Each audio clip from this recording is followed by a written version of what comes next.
All right, so Kevin Holland versus Roman Dolidze. This fight is, man, this is interesting. It's going to tell a lot about where Kevin Holland is at, and I could see it going either way. I can't even predict this fight, I'm going to be honest, because you're going to have Kevin Holland, who is coming off of a win, but look at his last win.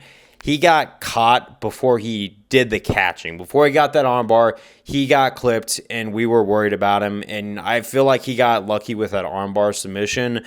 It was action-packed, but it just kind of shows that I feel like Kevin Holland has kind of gone down in marketplace value, even though he still got that win. We look at when he burst onto the scene and was becoming a meme. He was fighting the best until he was losing to the best. And then, Derek Brunson obviously put a stop to that. He goes down to welterweight, wins against a lot of the no-names there, or like the lower echelon people that, unless you're like a hardcore fan who pays attention to all the non-ranks, those people you might know, like Tim Means and all that stuff. But then once it came to the high levels of competition again, here he is. He's kind of fallen short. Stephen Thompson. And then he's back at middleweight. I think he's just, once you go through two divisions and you meet your match in the skill basis, regardless of whatever size you're fighting at, he's more content with where he's at. And I think that is definitely Kevin Holland's biggest hurdle. Now, is he still capable to get a win? Yes.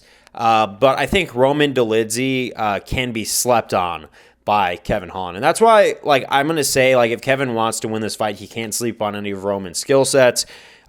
Reason being, you see Roman Dolidze, he was a late replacement for Carlos Ulberg against Anthony Smith. Now, obviously, Anthony Smith is not the same fighter he was. His last win was a lucky guillotine. And that's why I thought that Carlos Ulberg's going to put Anthony Smith away. And then when they went down to Roman Dolidze, I still figured Roman Dolidze was going to win just because Anthony is having trouble coping with, father time coming and taking him. I'm not a massive Anthony Smith hater. I'm just honestly critiquing Anthony Smith. And that's why I honestly think Anthony Smith versus Dominic Reyes is a good fight to make for both of those guys.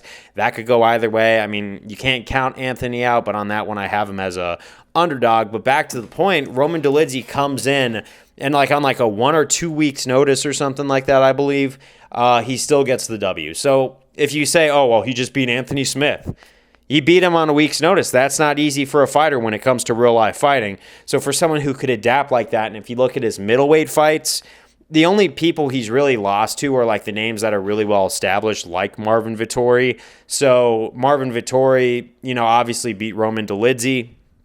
So let's look at this objectively and say, okay, we know where he's at. He's not champ material yet. He has time to refine himself. He could possibly be doing that right now.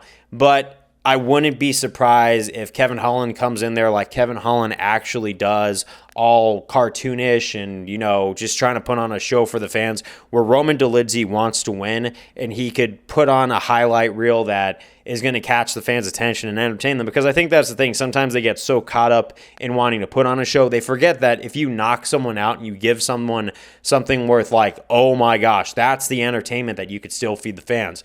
Same thing that Michael Chandler kind of suffers from, right? Where he wants to put on a show, but he's so pressed on putting on a show that he's robbing himself of his top tier potential. And that's Kevin Holland's Achilles heel in this. If he comes in serious and actually wants to win this fight, and he could still put on a show if he knocks out Roman or submits him or something like that. But if he doesn't do that, I don't want to see him just rely on last minute from the bottom submissions like Hail Marys just to win his fights, because it's just not a conventional way for someone at the high levels to win. So, it's just, if Kevin Holland sleeps on Roman in any way, shape, or form, I feel like Roman can catch him, and you don't know if the dog could pull the same trick twice. You don't know if he could just get an armbar from the bottom, and people are going to be watching that now saying, hey, we might clip Kevin Holland, but don't just sit in his guard with one arm in, because the guy did set himself up for that. So, and, with the black belt in jiu-jitsu, Kevin Holland's very capable of submitting some people from some pretty crazy positions. That's all I'm going to say.